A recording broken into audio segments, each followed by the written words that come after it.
ঈদের যে খুশি, এটা সর্বপ্রথম আমি আল্লাহ রাব্বুল আলামিনের কাছে শুকরানা আদায় করি এবং আমরা এটা উৎসর্গ করতে চাই যারা এই স্বৈরাচারী ফ্যাসিস্ট সরকারের বিরুদ্ধে আন্দোলন করতে গিয়ে যারা শহীদ হয়েছে তাদের রুহের মাগফিরাতের জন্য আমরা এটা উৎসর্গ করতে চাই। বিএনপির মাননীয় চেয়ারপারসন, সাবেক সফল প্রধানমন্ত্রী দেশনেত্রী বেগম খালেদা জিয়া, তিনি এই গণতন্ত্রের জন্য, জনগণের জন্য দীর্ঘদিন মিথ্যা মামলা জেল খেটেছেন।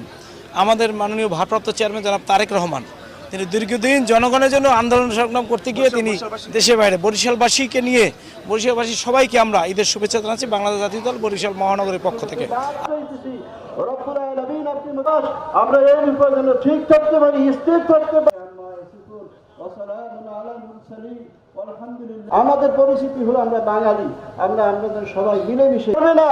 আর আপনি যদি গোমরা করে দেন, কেউ হেদায়েত দিতে পারবে না।